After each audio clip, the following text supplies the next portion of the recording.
Kale tukwaniriza no kulutambula mu Uganda nate enkomyewo n'emboozi zaffe ezinyuma zitagwa malojja. Abo bolaba bwala n'abalinzi abadde bawangala mu kibuga ky'e Dubai mu UAE. Abo nga bolaba bakomezeddwawo wano ku butaka mu Uganda nga bano bakwatibwa ab'obuyinza mu Dubai oluvannyuma lw'obutabeera na biwandiiko bakkirizibwa kubeera mu kibuga kyabwe. Twogeddeko ne ssaabawandiisi wa NUP ono amanyiddwa nga Davis Louis Lubongoya n'atunnyonnyola engeri gye yazuulamu bano abaana. Bwe natuukayo ekiro ekyasooka natya nabasanga bano bwe mulaba nga basula wabweru nimbye nga basula wabweru era ebifaananyi byonna tubirina. Wano tweyongedde ne twogerako n'omukyala w'omuyimbi Bobi Wine oba muyite mukyala wa nankulu wa NUP Barbara Kyagulanyi Itungo oba muyite mukyala Barbie n'atunnyonnyola engeri abaana bano gye badde bayitamu okusindika oba omutendera gwe badde bayitamu okusindika ssente nga bazisindikira abantu baabwe mu Uganda. Buli omu akoze kyasobola.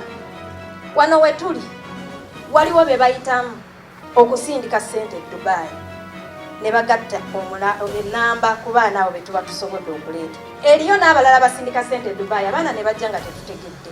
Twebaza buli omu obusobozi bwonna bw'otaddewo okuzza abaana baffe webale.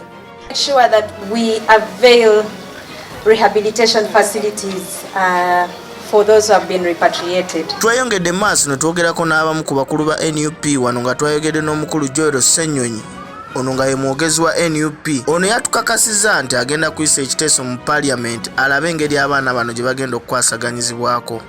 Employment Act eyo eri under review n'ebirala bye tulina okukola okulaba nti abantu bano abagenda eri bakendeera n'ekyo kyetaaga gavumenti ng'efa ku bantu.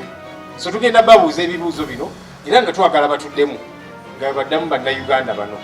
Lwaki ensonga zino tebazisosowaza? Lwaki bannayuganda bano tebafiibwako? Kubanga bannayuganda basasula omusolo, ab'enganda zaabwe basasula omusolo. Bannayuganda they are citizens of Uganda. Lwaki bwe bafuna ebizibu egye bali tebafiibwako? Wano we tweyongedde maaso twagudde kwakulira abakyala mu kibiina kya NUP ng'amanye Flavia Kalule Nabagabe. Ono y'obusungu yaboolesezza gavumenti etayamba bakyala. Uganda babonaabona mu nsi mu mawanga ag'eweeru abagenda okukola buvunaanyizibwa bwa gavumenti. Buli gavumenti bwe yeesuulirayo ogwanaggamba n'etabafaako n'etamanya bameka abaliyo baani abagenzi ani abatutte bye bino bye tufuna. Kiva kuki abamu passports nga bimanyi bazibawambako abalala tebanafuna kipapula temporary travel document okukijja ku embassy. Abamu ku bavubuka abaali bakwatibwa mu UAE mu kibuga ky'e Dubai balojja embeera gye badde bayisibwamu oluvannyuma lw'okukwatibwa. Neŋŋamba kangende njiye abaana basome balina okulya. Bwe natuuka tebyali byangu badde ngenda mwaka gumu naye nga sikolangako. Maze emyezi 8 ba agent bakujja wano ne bakutwala Dubai ng'omanyi ogenda funa omulimu n'otunda kako naye nga teri mirimu.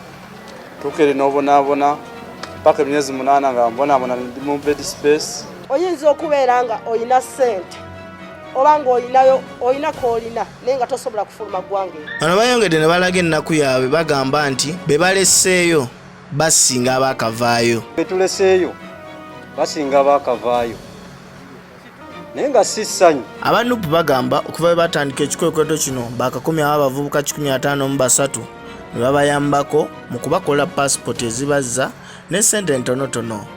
Weebale kwekuumira ku lutambula mu Uganda.